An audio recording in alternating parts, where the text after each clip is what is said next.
Ցավոք պետք է բոլորիդ հայտնեմ, որ ապօրինությունը այսօր գերակայեց։ Պարոն Կարապետյանին ապօրինի որոշմամբ կալանավորեցին։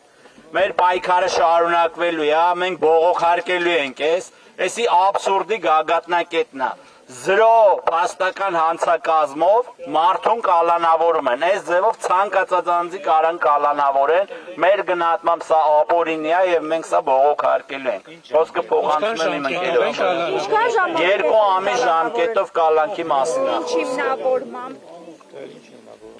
Հիմնավորումները դեռևս չենք հասցրել ծանոթանալ։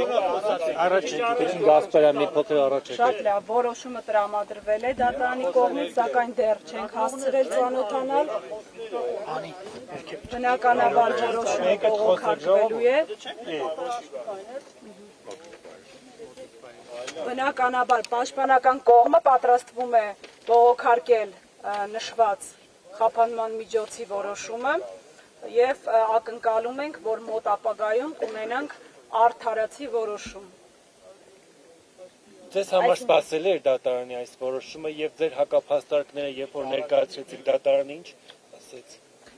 Բնականաբար մեր հակափաստարկները շատ էին, ինչպես նկատեցիք 4 ժամ անընդմեջ դատական նիստ է տեղի ունեցել եւ 4 ժամից 3.5 ժամը կարող եմ նշել, որ պաշտպանական կողմի ելույթն է եղել։ Բնականաբար այս քրեական վարույթի շրջանակներում ամբողջությամբ զետեղված նյութերը չեն խոսում քրեական օրենսգրքով մեղծագրված հիմնավոր ինչպես կասկածի մասին, այնպես էլ հիմքերի մասին, ուստի կարող եմ այս բանին միայն նշել, որ որոշումը ակնհայտ ապօրինի է եւ որևիցե կերպ չենք կարող հասկանալ նման պայմաններում անձին կալանավորելու, չգիտենք, չենք ծանոթացել դեռ որոշմանը, չենք կարող անգամ պատկերացնել, թե պատճառաբանությունները ինչպիսին են։ Այսինքն մեկ խոսքն է եղել, հա, դատարանում ամբողջ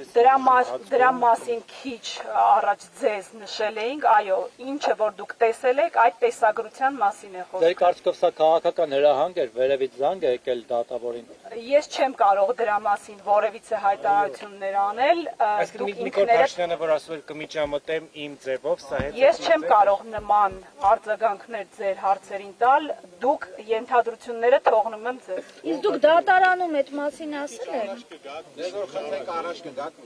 Կներեք, ելի առաջ եկեք նոր խոսել։